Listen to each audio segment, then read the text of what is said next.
Good afternoon. Hello, everyone. I am Mona Lisa. I'm architect and institutional manager here in Zigurat. I'm very happy to present this masterclass today with Carlos Solana. Welcome, everyone. The name of the masterclass is Crash Course Innovating the Wilder Way. So thank you, Carlos, for being here today with Thank you. us. Thank Thank you. You're you. welcome.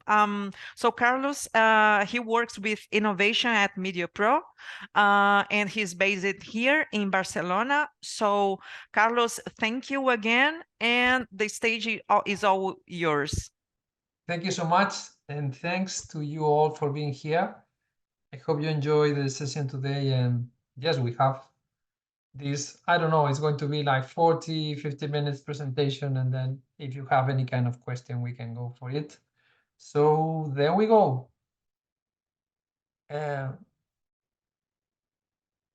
well, first of all, what this course is about, we are going to talk about some introductory concepts. It's a very, very short session, so we are going to cover so many things that I hope that it's not too intense. But yeah, my intention today is that you can understand this entrepreneurial process that we follow when we follow the Osterwalder way of innovating, how you can identify, develop, and launch new ideas when it comes to business.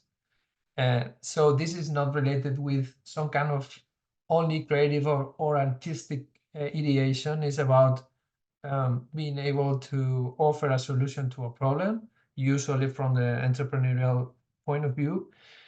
So we are going to deal with business models and how you make a profit from doing something to cover a need. And we are going to do it following a methodology. That is the way that you can go in a systematic way n times. Finally, you can understand that you don't need to be an entrepreneur to be this way. You can be entrepreneur even being in a corporation, and you can not be an entrepreneur being in a startup. So it depends on your mindset and not on the place that you are. Okay, so there we go. First of all, the top 10 startup mistakes. And this is so relevant because, as you can see, number one is building something that nobody wants.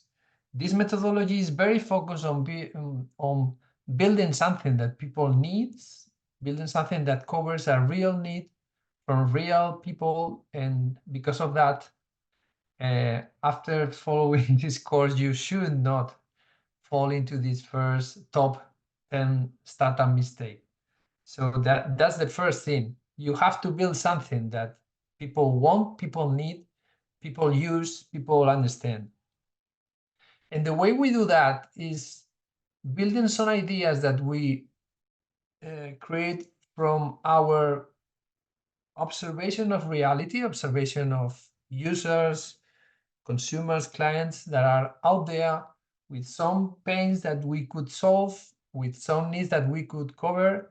And that way we are able to create value. And create value means not only create value and giving away that value, create value means also monetizing that value and taking a price for that value we deliver and not giving away that value. There are many, many startups and many projects that give away the value, and that's not our intention. We want to monetize that value. Okay. That way, if you are able to build something that creates value and monetizes value, you will get some results. And with those results, you will be able to save the good things that you have built and to improve the bad things or the improvable things that you have observed. And that way you restart the process. You go again to reformulate your ideas and to restart the game with new ideas that bring more value, that get better results, but with areas to improve, and restart and restart and restart.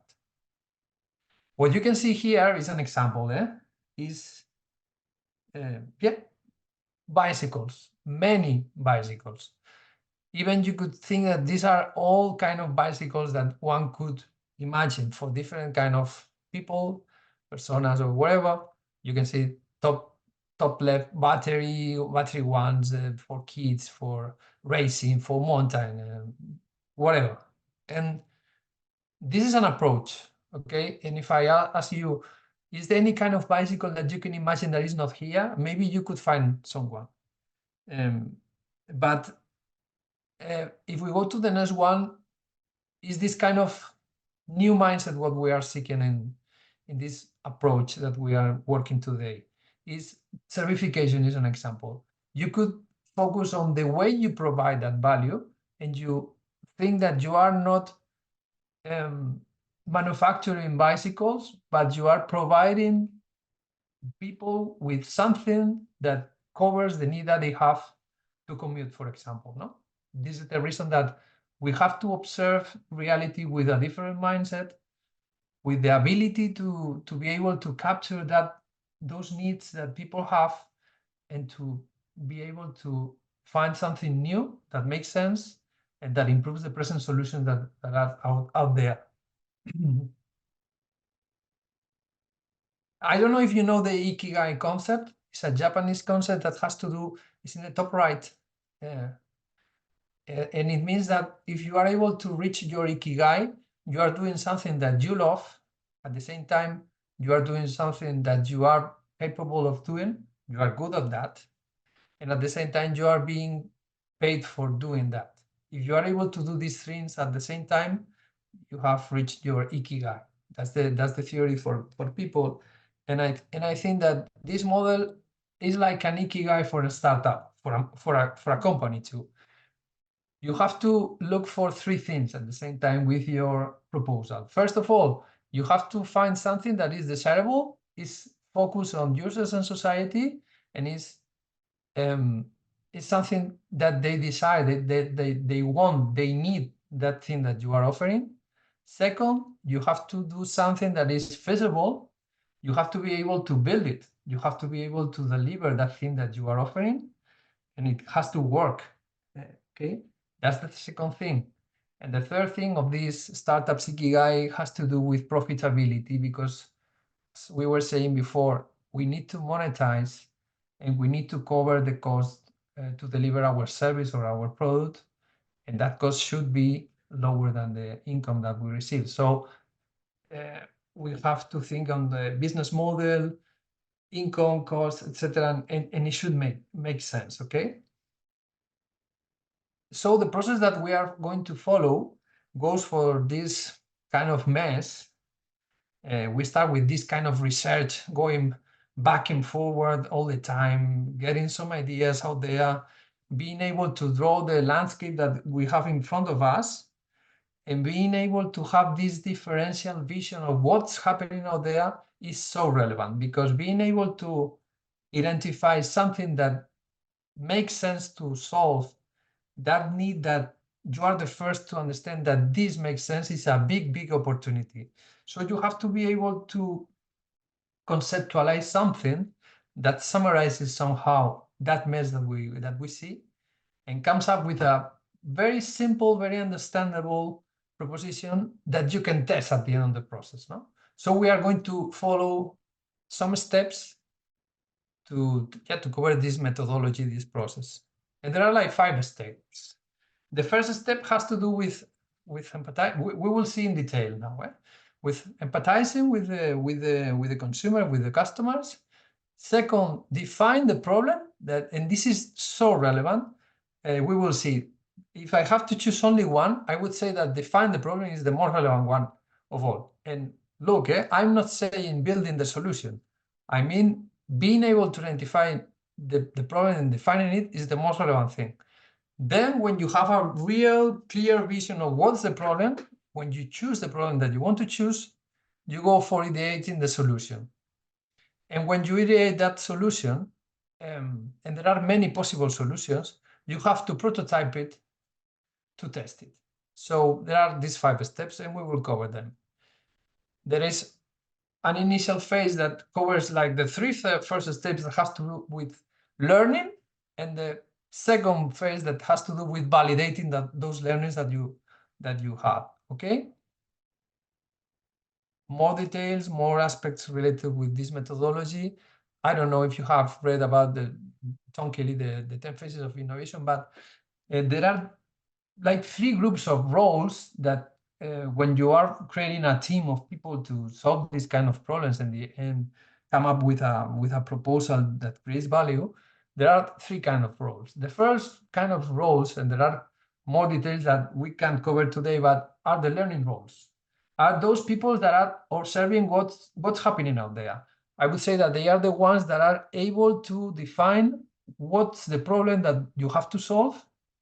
They are able to conceptualize what's happening, what gains, what pains are out there that you should deliver a solution to.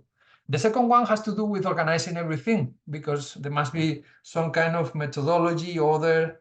You have to follow a process. You have to do this, you have to do that. And these kind of people are the organizing roles. And finally, there are some people that are very, very good building the, I would say that in this methodology, it would be building the prototype, testing it, being able to observe what's happening in combination with the first ones also. So these kind of roles are finally the kind of people that you need to work with this methodology. And it would be very bad that all the team is formed by people that are organizing roles. It would be a problem if all the team is formed by people who wants to build because they don't know what to build. And it's very bad that everybody is trying to learn but not doing any more things. No.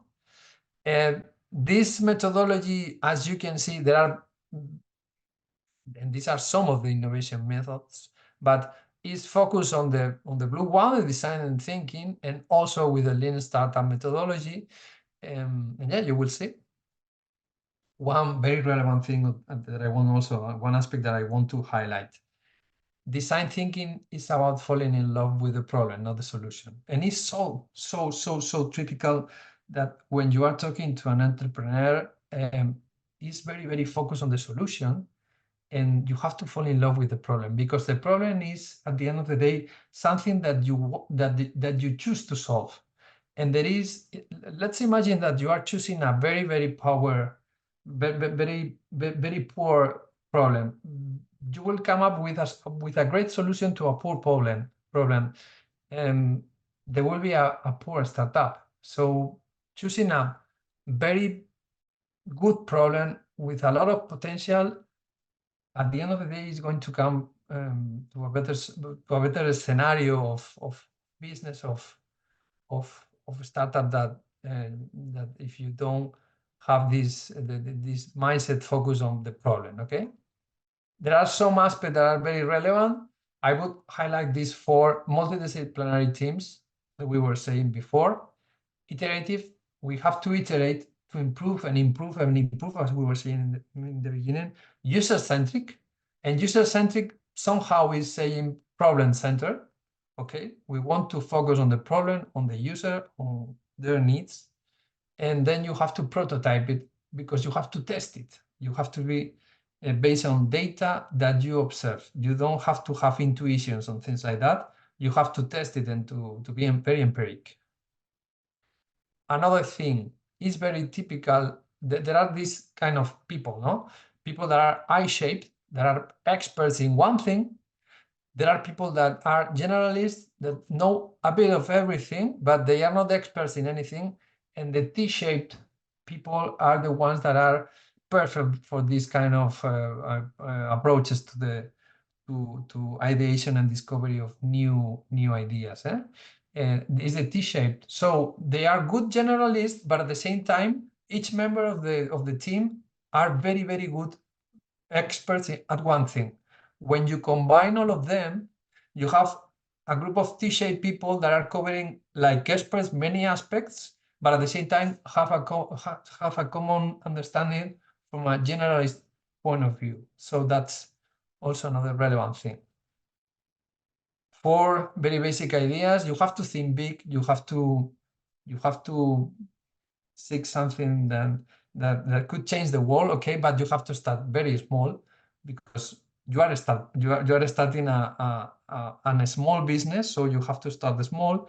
You have to fail very quickly, and you have to fail. You are going to fail. Being correct is not the mentality that you have to have for this methodology. You have to accept that you are going to fail, and you have to improve. You have to correct what was wrong. It's not a problem. You will come up with a new idea. You will restart this circle that we were talking before. And once you find that you have something that fits and that covers the need, you have to scale fast. So these are the five steps that we will follow. And first of all, we start with empathize. And the first thing is, if we are user-centric, we have to define who are we observing and what are we observing. And the first thing is users. We have to observe users, the users of the product or the services that at the moment there are a solution in them. There are some solutions in the market that are covering those needs, and maybe we want to come up with a new idea, with a new solution. But first of all, we have to understand who are those users, to whom we are addressing our new approach. Then we have to differentiate the users and the buyers. Let's imagine the diapers, for example. The parents of a baby are the buyers. The baby is the user, but you can address a value proposal to a baby. You have to address the buyers, but you have to take into account the user in this case. And it's a very basic example, but you can understand that. And also, if you are building something that makes sense, you have to take into account the stakeholders in all the value chain. Maybe you have an excellent product, but you don't take into account the distributors, for example, of the retailers. You are not taking into account the public sector, because from a regulatory point of view, there is something that you have to take into account. You don't consider that, and it's a fail. So you have to also to observe the stakeholders in the full value chain. And for doing this kind of observation, you have to cover some different points. That you have to do a research plan. You have to understand the trends that are out there. You have to understand what competitors you have at the moment, what are they doing. If you are able to understand what are they doing for the future, you have to benchmark, you have to do some interviews. Second, you have to define the problem, and define the problem is something that as I was saying before, is so relevant. You have to find a problem that is worth solving, because if you choose a bad problem, you will have a bad business, no? So you have to take into account that the business volume is interesting. So if maybe that you can find some niche that is smaller than the whole market, but always take into account that the business volume has to be enough for you to create a startup or a business. Second, the frequency, the higher frequency, the better. The urgency, if you are covering something that is very relevant for your target, you will be dealing with something that matters. Maybe what you are communicating to them is going to be something that they want to hear, they want to listen. There is so much competition. Everybody's trying to get their messages to the final consumers, and maybe all of us are consumers, and you know how many messages are we receiving every day, and how difficult it is to reach the final consumer. And then unsatisfaction. If you are offering something and there is not present alternative, maybe you have more opportunities. You are the one that is choosing the problem. So this is so powerful. The way you define the problem is the first step to success. And you have to define the persona, the buyer persona. You have to define, and you have to put a picture, you have to put a name, you have to describe the motivation, the gains and pains that this persona has for you, related with the needs and the problem that you are addressing. And you have to take this seriously.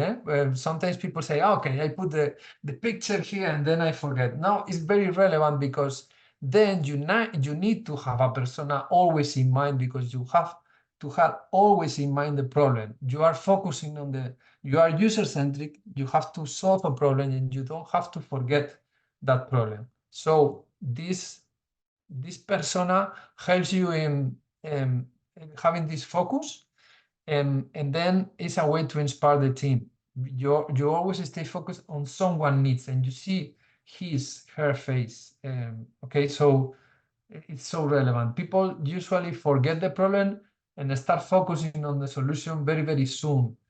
Having this persona always in mind is a good way to keep your attention always in the problem. Some additional tools this day in the life to understand what they feel, how they live, at what time are they getting up, what timetable are they having every day, are they using the train, the bus, are they going to the university, are they going to an office, are they teleworking, what are they doing, how are they behaving every day, because that has a lot to do with the way you have to offer and to build your value proposal for them. And it's so different if you're approaching one type of persona or another. Maybe you can have at the same time 3 personas and you have a different strategy and a different value proposal for all of them, for each of them. Okay. Then the customer journey map. This is not a day in a life, that is more general. A customer journey map has to do with the interaction of this persona with the product or the service that you are putting in her hands or in his hands. Okay, so you have to gain this empathy with the persona, following the steps that this person follows when he or she is using the product or the service. That way, you are going to reach a deep understanding of the problems, the gains, and the pains that this persona is experiencing. The customer journey map, finally, it is representing what we call the touch points. These touch points are the very relevant moments that represent a moment of contact with the service or the product. And there are always 3 big moments: before the use, during the use, and after the use. And organizing your analysis and your approach with these three big moments, you have something to start your journey. Okay. When you have done this, you have the customer segment part done. Okay, you have a deep understanding of the gains, the pains, and the needs, the functional, emotional, and social needs that the person has.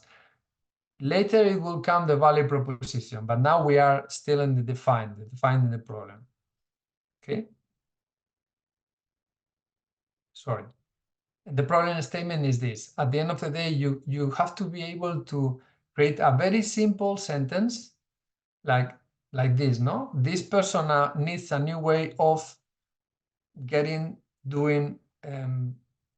something because you introduce the pains and gains here. And you have to be able to deliver this simple, direct, sharp problem statement because everybody in the team has to have that in mind. It could not be a 10 pages problem statement. It has to be very simple, very direct. Is what we were saying. You have to be very focused. So you need this problem statement as something that aligns all the work in the group. All the team members have to have the same problem statement in mind when ideating later, when building the prototype, when testing, when rebuilding, when re-ideating everything, when starting this circle later. An example, an app for getting taxis, My Taxi. If you formulate that sentence, taxi passengers need a new way to find and pay taxi rides because they don't always find one.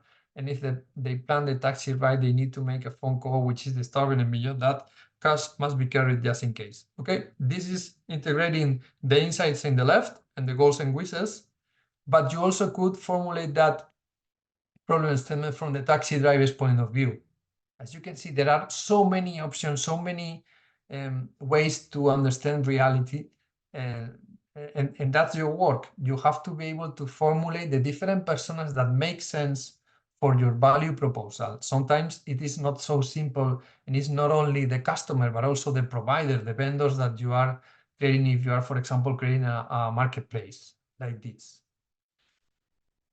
We come to the third step, that is ideating. You have we have understood who we are addressing, who we are trying to solve a kind of problem or need.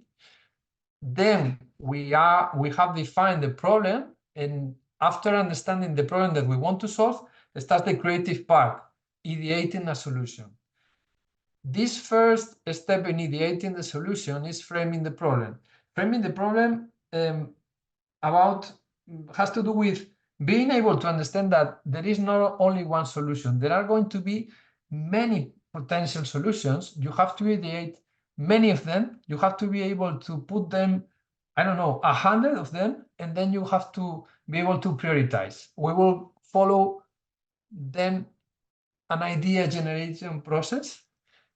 We are so used to use our left side of the brain, the rational part, and in this step, the point is improving your use of the right part of your brain. Okay, you have to be creative. Every one of us are creative. Okay, there are some techniques. Brainstorming is a technique that I'm sure that all of you know, but there are other kind of techniques for creativity and for generating ideas. Analogies and Scamper are some of these techniques. We don't have the time today to get into details, but idea generation comes with some of these techniques. And once you have, let's say, I don't know, 20, 30 ideas, you have to evaluate these ideas depending on some criteria. I don't know, the budget, the difficulty, the simplicity, the time to market, whatever.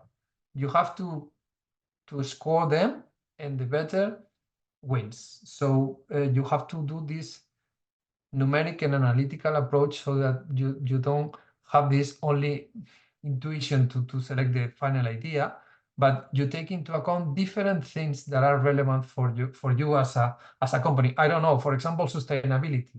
You are very focused on sustainability, and the sustainability criteria is basic for you. So you put that in number one, and the weight of that criteria is very high. Depends on your values, on the mission and vision of your company. Okay, then so this third step, that is ideating, leads us to a complete picture of, we have the customer segment and we have the value proposition with our solution. Okay, sorry. So we review.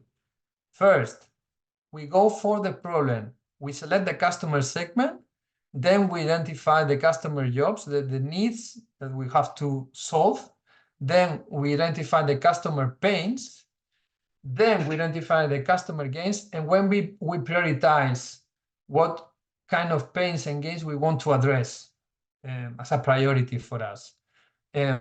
Second, we have to go with the solution. So we list the different products and services that we want to address for solving those needs and those pains and gains. We align the pain relievers to solve the pains, and we align the gain creators to address the gains. And then again, we rank those ideas, as we were saying before, taking into account different criteria. And then we come with the fourth step. The fourth step has to do with prototyping. You have to make it real. You have an idea, but if you want to test it, you have to build it, because you have to show it to a consumer to get real impressions and real reactions of these consumers, these clients, about your product or your service. So we have to create this functional, very basic version of the solution to test the assumptions that you have made. And in the process, you are going to be learning and improving the value proposal that you are doing. And some example of prototypes you can see here. Maybe you have sometimes worked with digital mockups. Maybe you have experienced the landing pages. They are so common, but sometimes it's a mockup, sometimes it's a paper prototype, so that you can show this to a person and you can get a real reaction from that person about the product that you are offering. What are you doing when you are testing? What you are doing when you are testing is is validating both parts of this value proposition canvas. On the right, as we are saying, are you really sure that people are feeling like you are describing? Is this happening? These needs, these gains and pains are really like you are saying? Maybe you are saying that they are unsatisfied with a solution that is in the market now, but this is not the case, and they are so happy and they are not going to change anything. They don't want to change their solution. On the other side, you are proposing new ideas to solve these problems. And are you sure that this solution is wanted? Is really useful? Maybe is a good solution, but it's not easy to use. The user experience is not well worked, so you have to improve that. You are testing all these different details. It's not I would say that it's not a testing of the whole concept, of the whole product. That's the reason that we are creating prototypes, very basic prototypes, because we are trying to test different aspects of the product or the service, not all of them at the same time. And maybe you know this, the business model canvas. The business model canvas is like the translation of this value proposal to this framework, no? This framework is focused on these three parts. The top right is focused on desirability. It has to do with, you remember the startup ikigai? It has to be something that the customers and the society needs and wants. And the top left has to do with feasibility. You have to build it. It has to work. You have to be able to deliver that service or that product. And finally, the profitability. When you take into account the cost and the revenues, you have to build something that is sustainable from an economic point of view.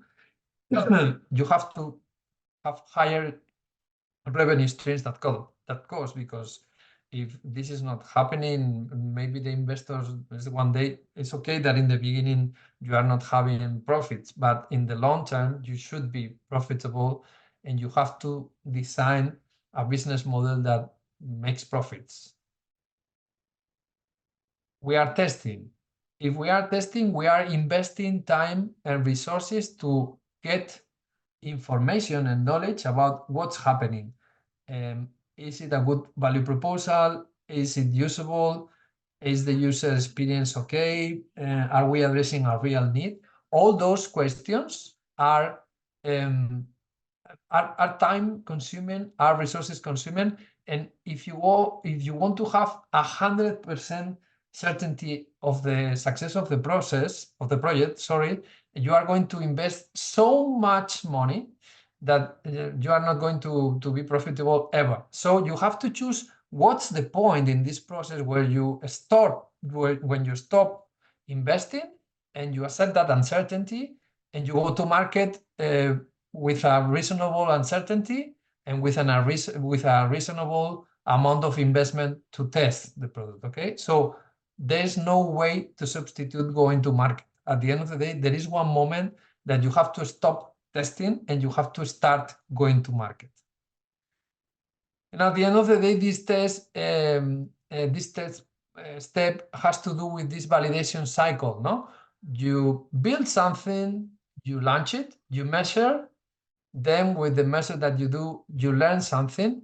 Sometimes to rebuild the same value proposal, but sometimes to pivot, because you understand, for example, that, I don't know, the persona that you were defining in the first moment makes no sense because they don't want to change their solution, or it's very difficult to reach them, or the channels are so expensive to build, or whatever. And maybe you have to rebuild your value proposal. Again, we go back to these 4 ideas: think big, start small, fail quickly, and scale fast. And that's it. Oh my God, I think that I have, at least at me, this is very clear, and I think that I have a lot of things to learn. Can we repeat the masterclass, maybe? I swear Sorry, for God. because there were so many things, and I wanted to follow all the steps, but yes, it's a bit intense. Yes.